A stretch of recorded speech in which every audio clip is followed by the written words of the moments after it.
Successful products are not just great ideas, they fit into a system that meets customer needs, aligns with your brand, and uses your strengths. Finding this balance helps you sell the right product to the right customer for the right reasons. Customer-led innovations consulting. Click is a product management consulting firm that helps you look at your organization, your customer feedback system, and your product portfolio to see where you are and find your best opportunities for growth and improvement.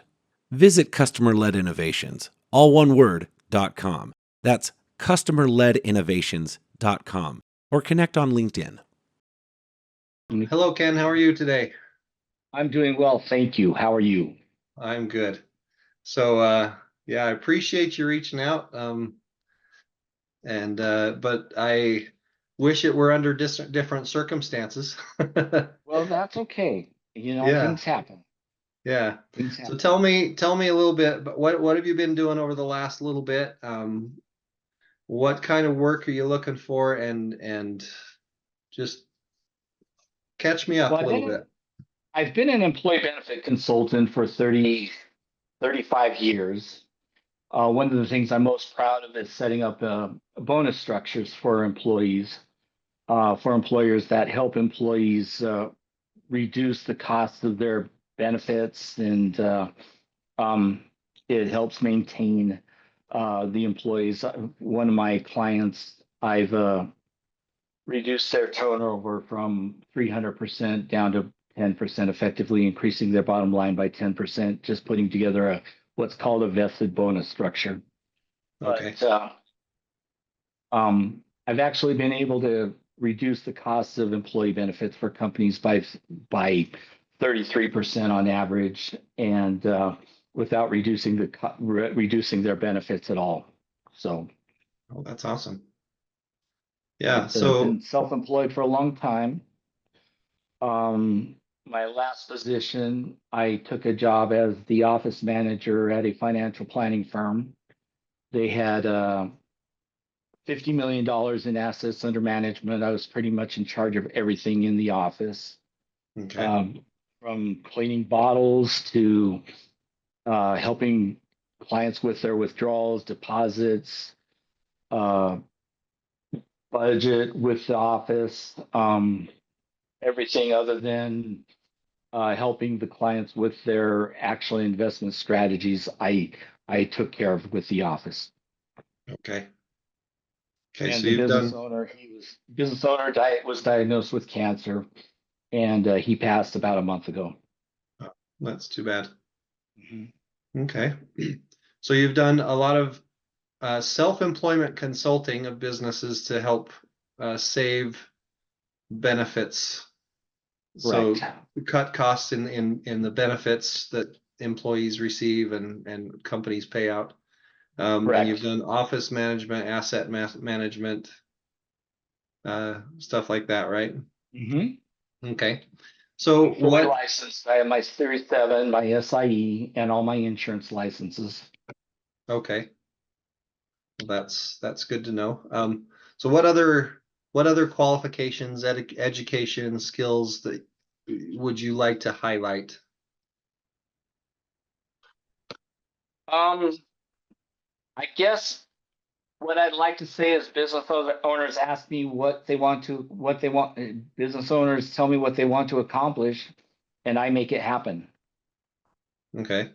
So I'm very well rounded. I have uh, a lot of experience just helping business owners.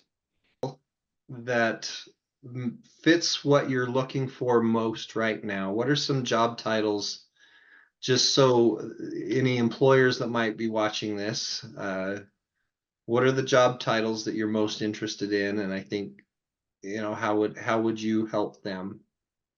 Um, Anything in HR, anything to do with employee benefits, as their employee benefit consultant, their employee benefit administrator.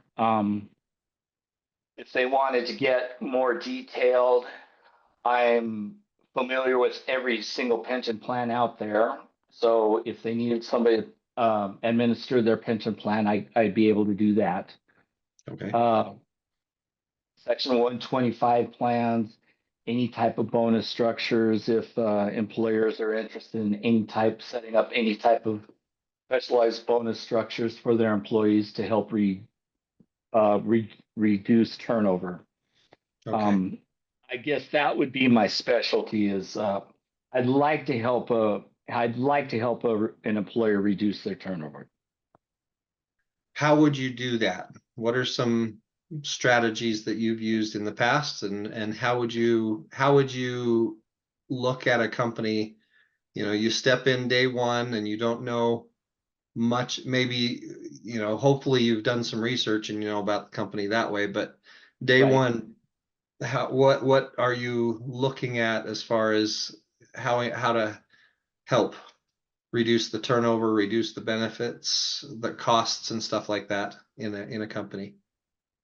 I would turn the attitude of a regular employee to a business attitude. So instead of just working a 9-to-5 job, they have some stake in the company. They can take some pride in their job, and feel like they're actually wanted. And along with that, there would be bonuses and incentives. Mm-hmm. Okay. Have you had any examples of doing that? I do. Yeah. For example, I have a one group. They're a defense contractor, very, very aggressive contracts. Back east, they work for the FBI, CIA, different entities with the federal government, and these employees will jump Mm-hmm. at a 10. I mean, they're paid $250,000. They'll Yeah. take a jump if an employer will increase their pay by $10,000. I mean, that's Yeah. how competitive it is. So I told Eric we need to put together some type of bonus structure that the employees have some pride in staying here. Mm-hmm. And if they're offered even $50,000 with another company, they won't accept it because they'll lose a lot. Mm-hmm. So yeah, I think that's a really important aspect. If an employee feels respected, if an employee feels understands the mission of the company. I know there's a lot of I talk to people a lot about this concept called ikigai. It's a Japanese concept of uh, your sense of purpose, and it's basically what you love, what you're good at, what you can get paid for, and what the world needs. And sometimes a lot of people, if it's just a 9-to-5 job and that's all they care about, they don't have that. What does the company contribute to the world? And I think that's an important aspect to teach a employee or a group of employees. So yeah, I appreciate that. That's something that you're looking to do. What do you struggle with when it's time to look for a job? What are your challenges, and what are some things that you would like some help with? When I first moved to Utah, the biggest struggle that I had is I was self-employed. I mean, that was the only thing on my record. Oh, okay. But since then, I've taken jobs. Um, I was a retirement and tax specialist at E-Trade, and with the financial planning firm, I took the job as their office manager. Mhm. So I've proven myself that I can do a job as opposed Right. to just, I mean, the employer thought I was a loose cannon when I was interviewing before because he's a loose cannon. He's always had his own company. He's always done his own thing. He Mhm. doesn't have any place for any kind of any type of discipline as far as actually being an employee. Right. He has no track record. So I've proven myself that I do have a track record as an employee. So I Okay. guess that was the biggest concern that most employers had. Okay. Do you think they still think is it, do you think with your resume the way it's now, where you've got some experience and stuff like that, do you think they still have any issues with that, or Do you think that's They shouldn't. okay? They shouldn't. I have the analogy Larry Stevenson told me once. Mhm. He was one of my mentors. He said, as you can tell, I'm fat. I'm overweight. I mean, there's no hiding that. Mhm. But the reason why I am is because I work over my lunchtime. And when I get done working, that cheeseburger calls out for me. So I've done some things to help out. But I mean, that's not my issue of being overweight. I guess my I could call it experience, but people are probably saying, well, he's a little bit older. He's Mhm. looking to retire. Right. I mean, there's no hiding it. Even though Yes. I do take care of myself, I look younger. I've been a competitive swimmer my entire life. Chlorine's a great preservative, but I would say that is probably the biggest thing that they're looking at is my age. There's no hiding Right. it. Yes. Yes, and that is all always a concern. Once you hit 40, you fall into that category of a protected citizen, and the older you get, the further away that even happens. Some of the biggest concerns that companies often have is one, are you overexperienced, and are you going to require too much pay?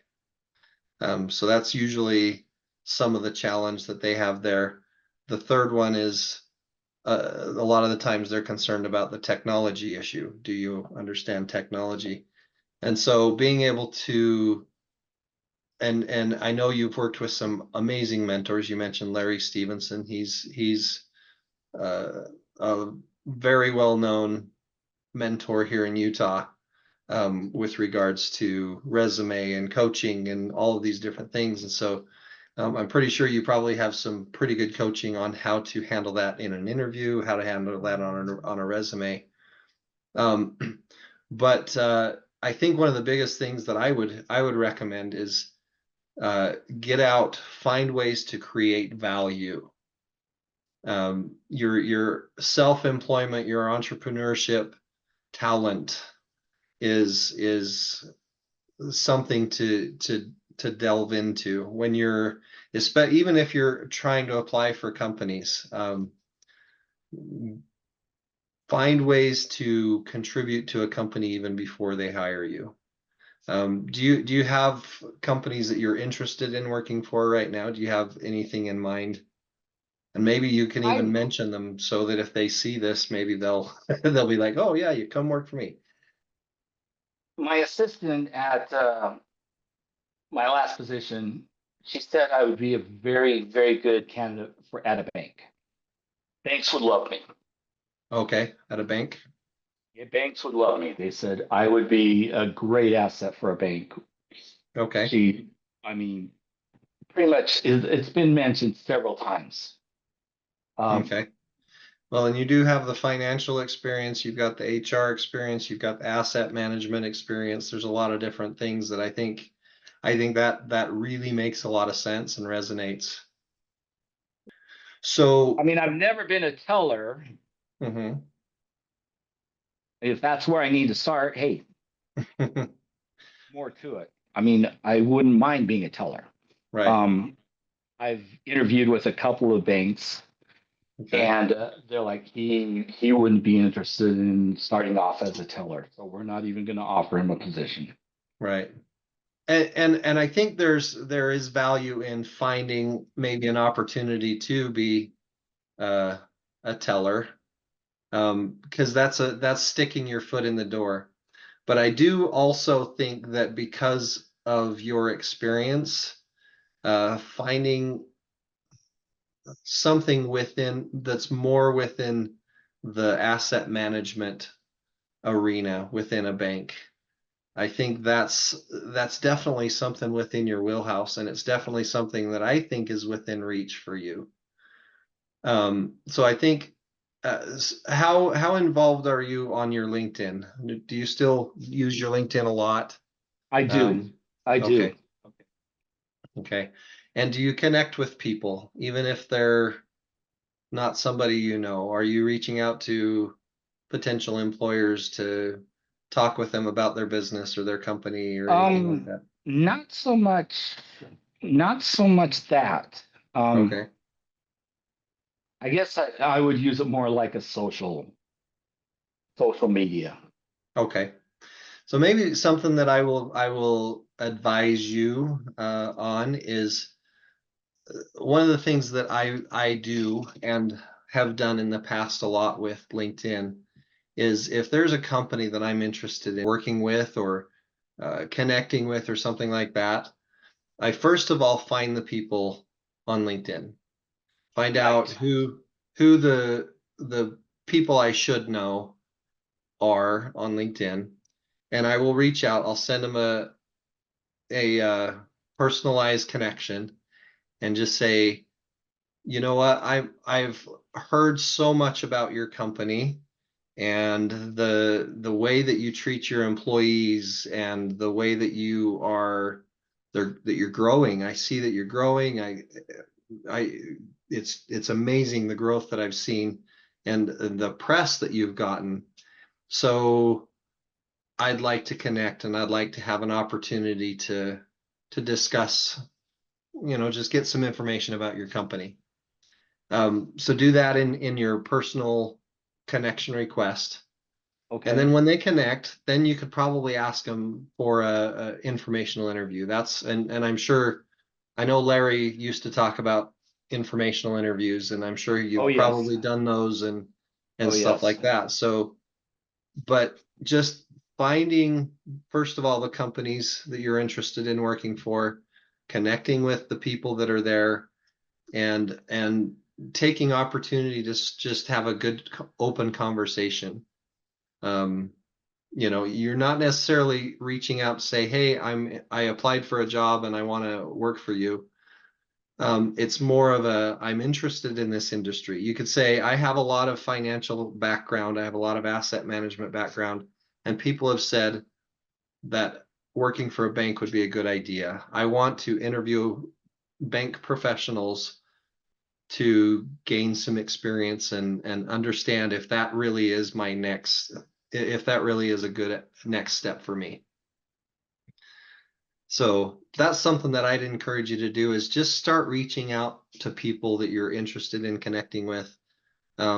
If I'm connected with somebody that you're like, hey, that would be a good person to know, I'm always happy to send a connection or a introduction for you. So any other questions or any other things that you Well, feel that you could? how do you get paid?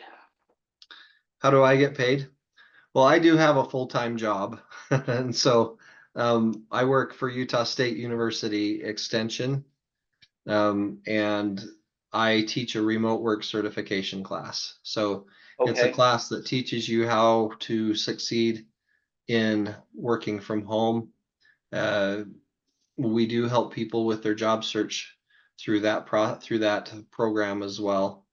Um, but this YouTube channel that I'm starting, this is my second episode that I'm recording.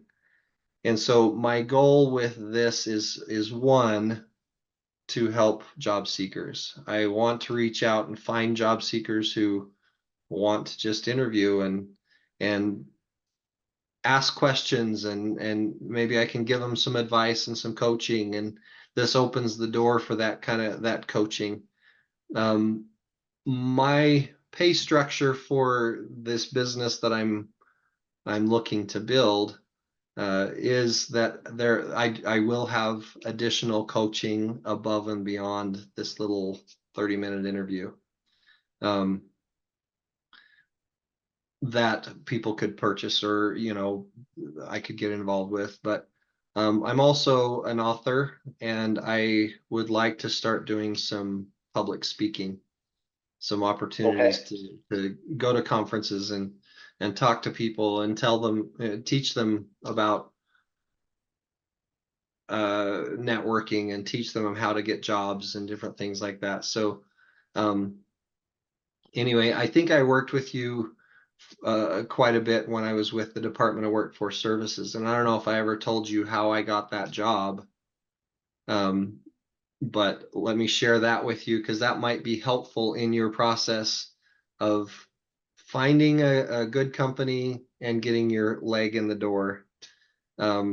So when I was a job seeker at one point during the Great Recession of 2008, 2009, and I spent a lot of time at the Department of Workforce Services, and I just got to know people, and I also got really good at finding jobs because in the recession you get a job and then they would let you go, and then you'd get another job and then they'd let you go and then you'd get another job. And so I got really good at that. I had some great mentors that helped me through that process as well. And I just started volunteering to teach classes. So I taught classes at the Department of Workforce Services even before I was employed there. And it just got to a point where eventually they just said, hey, you need to apply for this job. I think you'd be great at it. And so I applied and got the job. I did that with my current job as well. I just got involved with the university and with people that had enough pull that when there was a job available, it was a no-brainer that I was going to be hired. So that networking is powerful. And I think, you've got the skills, you've got the experience, you've actually got a lot of great connections. And you are an entrepreneurial spirit.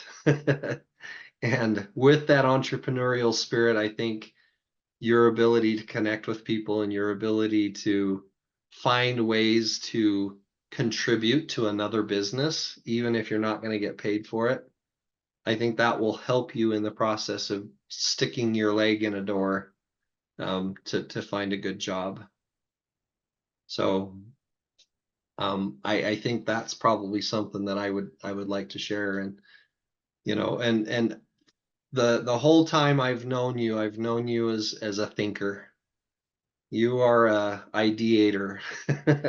You're always thinking and having ideas and creating and stuff like that. And I think that's a value that a lot of employers need. And when you talk about helping employees feel like they have a purpose, I think that I believe you that that's something that you can do. And so I think that that's a great opportunity for you. And I do think I agree with the people that have said that banking might, getting into the banking industry might be a good place for you. I think there's a good opportunity there. So what else can I help you with? I mean, I do like the remote positions. I have a really nice office here in my basement. Yes. But I mean, either way. Okay. I mean, if I have to go to an office, I'm okay with that. Mhm. If I can work remotely, that's awesome too. But Yeah. I'm Well, the value, I'm not particular. yeah, the value of looking for remote positions is you're not limited to the Wasatch Front in Utah. You can look in New York. You can look for companies that are based out of San Francisco or Houston, Texas, or something like that. You can look at companies that are based in other arenas. And with banking, if you're going to get into the corporate level banking, you probably will end up working remotely anyway. There may be some opportunities there. So as you're looking for companies, just go on their website and in the search, just put remote and see if that's something that comes up, and that just will open up other opportunities that you don't have to drive to, and you're not limited to the Utah banks. You could expand to other banks and different things like that. So Right. I think that's a really good approach. And if you'd like more information about my full-time job in that program, I'll send it to you on LinkedIn. Okay. So that's something that you could possibly look into. And I'll get you the details there and probably put it in the YouTube comments below Mhm. on this video. So Probably the last thing that Alan said to me before I left was, he said, you probably should have started at a company called Boss Retirement Services. Said, when I first met you, he was thinking, before you come to work for me, I want to get you some experience. And I want you to go to apply for Boss Retirement Services. mhm, But I mean, anything financial. yeah. I started off at BYU as a microbiology pre-dent. I always wanted to be an orthodontist, but I wasn't accepted into dental school. So one of my roommates, he was a financial planning major, and he invited me to one of his classes. And the professor said, Ken, 90% of decisions are based on money. And it's the thing that people know least about. And it's your job to teach them. So I took that to heart. Yeah. I've done pretty much everything in my power to learn anything about money, anything about finances. Yeah. And I'm good at it. Yeah.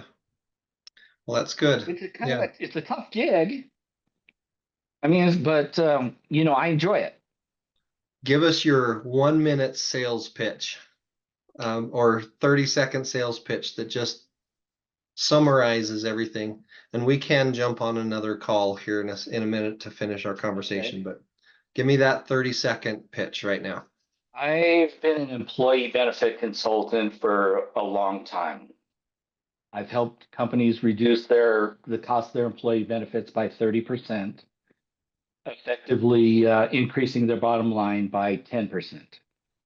One of the things that I'm most proud of is I put together bonus structures which have helped employers reduce their turnover from some employers had a turnover of 300% per year, and I've helped them reduce that down to below 10%. So I've actually helped companies increase their bottom line substantially.